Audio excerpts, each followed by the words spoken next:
Trunk on away. Pez down the field. It's a good kick. Exactly the right tactics and helps soak up time apart from anything else. Well, interesting. Just looking at the statistics here, we've got possession at 50-50. The territory is very even, 44-56.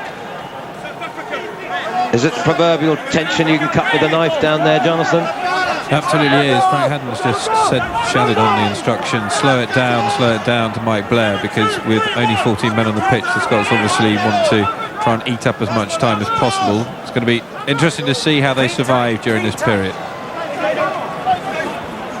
Hamilton there. His second row partner, the man sitting it out. Why on earth I said Italy should be using up time? It's the last thing they want to do with the advantage of one man. Good take. Super take again there. Is that Bortolucci once more? Yeah. He's looked very secure under the high ball.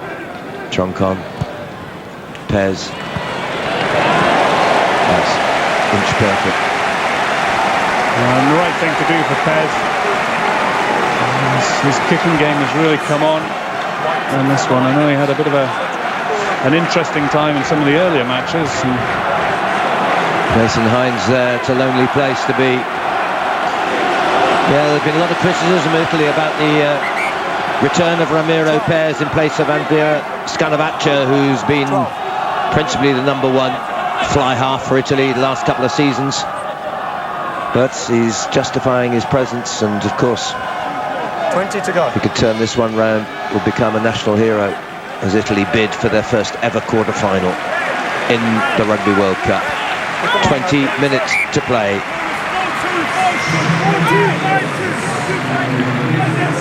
So it's Andrew Henderson. Very similar player to Rob Dewey, and had a powerful man again. Fantastic return to international rugby in the warm-up international, scored a hat-trick. Yeah, against Ireland, yeah. Yeah. Became a father that week. Sleepless nights, scored a hat-trick. Pretty good week for him. And beat Ireland 31-21. Those games count as nothing now. All the preparation, all those intensive months away from the rugby pitch and up in the hills and in the changing room in the, well, I think the other, as you mentioned right at the start, is much greater physical presence that Scotland have than I've ever seen before. Here's Josh Soul winning ball for Italy, still with that man advantage. First thing for Scotland is to concede no points while Hines sits out the 10 minutes.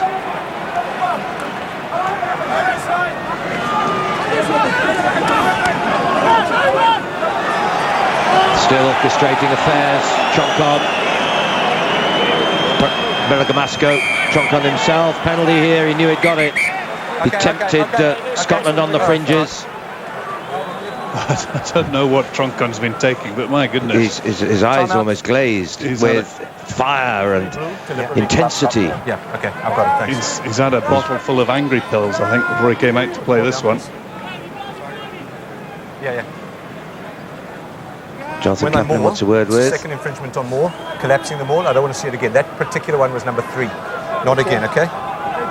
So a word with Jason White, warning about Ewan Murray supposedly collapsing that maul. Well, I think Troncon was giving him some advice there, do you think? By any chance? Quite possibly. Let's see, there's Ewan Murray. Oh, definitely. No, I see he has, hasn't he? Blind side of the referee, who was advised by Wayne Barnes on this near side. So, well, this would be nerve-tingling for the last, well, it will be, won't it, for the last 18.5 minutes, whether this goes over or not. It's only one score between the sides. This will bring it within 2 points. It's been nerve-tingling for the whole 61 minutes that we've had so far. Hasn't it just? Really cut and thrust. I think what's the next step up from nerve-tingling? It will be that. So, for a scoreline of 18-16 here. Bortolucci looks brilliant. That's how it stands. Well, a Beautifully struck kick by Bortolussi. He's missed a couple earlier on in the first half, but no mistake that time. Puts Italy within a penalty or a drop goal of the lead. Well, we have a soothsayer down on the pitch side. Jonathan, Harris Bass, who's going to win? You want me to predict that? I certainly do.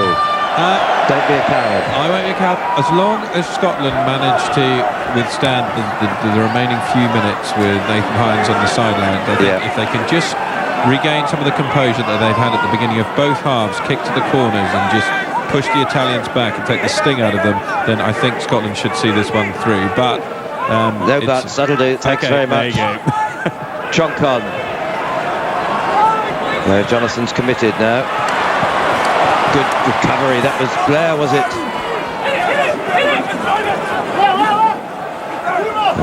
Those little mistakes, a missed touch fine could be what turned the game one way or t'other. New ball moving forward. I have a very tense former Grand Slam Scotland captain alongside me. 18-16. It stands. Scotland not exactly hanging on, but... Well, my biggest worry is my newsagent in Edinburgh is an Italian, and I've got a very large bet on with him on the outcome of this match. It's free newspapers for life, or you pay 6 times over. It's a cup of coffee or a fiver, depending on who. But it's not that. No. It's dare you ever go and buy your newspapers there again. I know. Just keep working on the scrum just to get It's been bad enough. It's worth far more than money. That is, that is hell. I was going to say, every morning, oh no, what's he going to say this time when he's lost? Yeah. But you can go in there gleefully and Scotland keep ahead. And it's those rivalries which add so much to the enjoyment of rugby, the social side of rugby. But out there, it's nothing social about this. It's survival or go home. Well, what's happening now? Well, he's penalised Scotland for not going down, but I don't think they did the crouch, pause, touch and engage piece. There we go. That's maybe my one-eyed view. Still in play, bad miss. There would have been a line-out to follow for Italy. A line-out to follow for Italy. Oh, huge kick. And Pez is down.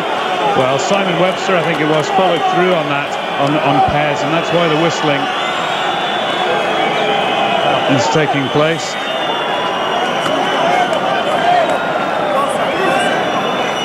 Let's have a look and see if this bears any relationship to a soccer type. Beg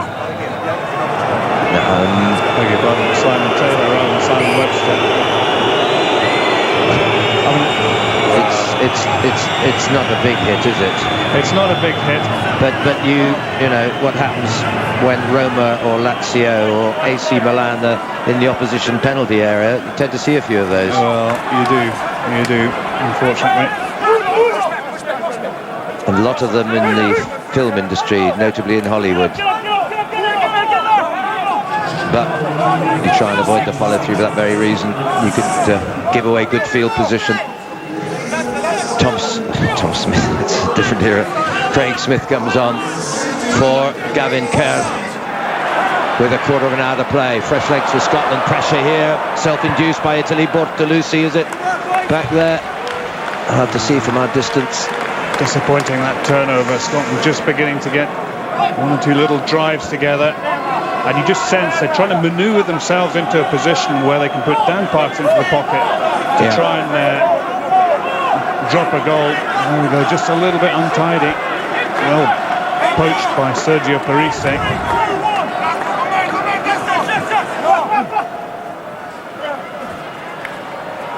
Cauldron of noise and tension.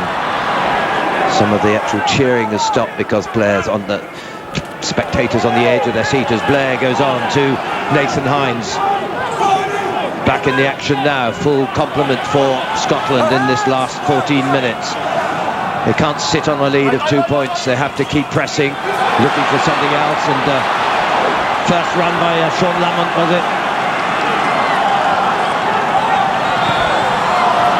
Again, the mistake has let away the position and the pressure taken.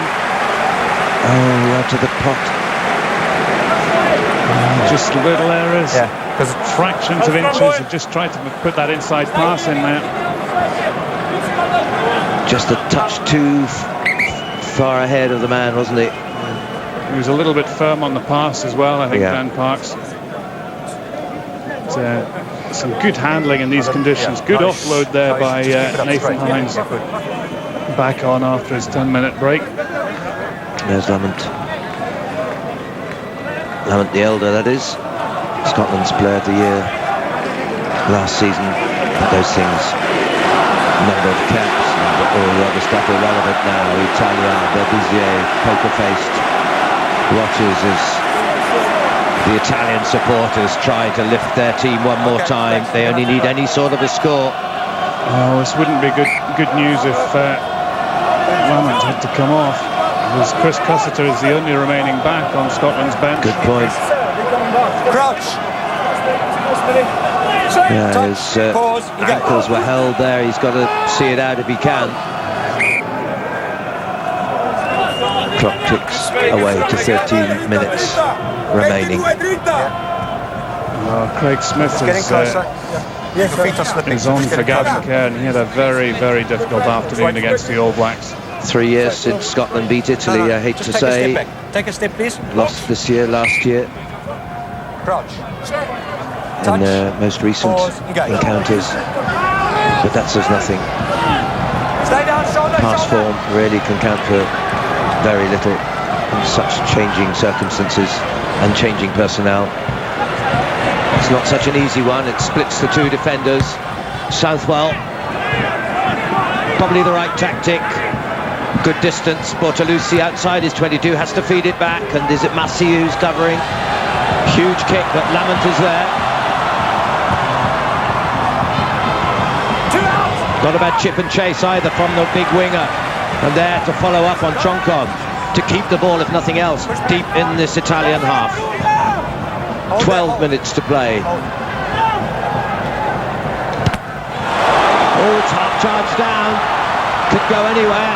Oh, and unlucky on the bounce there, but it's danger time as well now for Scotland. Kane Robertson trying to break out from the 22. Well, that could have sealed the outcome of this game. Not to be from a Scotland point of view, and that's not in touch either. And so here's Southwell again. Still, it's a good ploy, and it's a beautifully judged kick, and the mark is called. And it's a fiery, as he has been from the start, Mauro Bergamasco.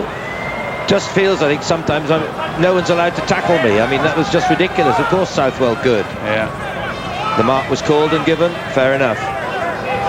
But you made the point, Nigel, it's going to be down to little mistakes, and just one or two little mistakes beginning to creep into the Italians' game. They would That's in touch. Kick charge down, and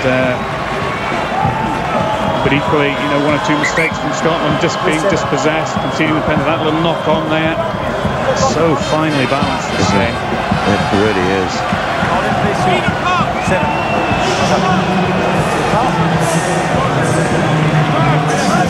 And one has to say, looking at the Italian side, who really have proved themselves worthy of their place in the top echelons of the sport. When you think maybe, you know, 15 years ago they'd been knocking on the door on rare occasions, but they've justified their position. Those recent wins, of course, over Wales and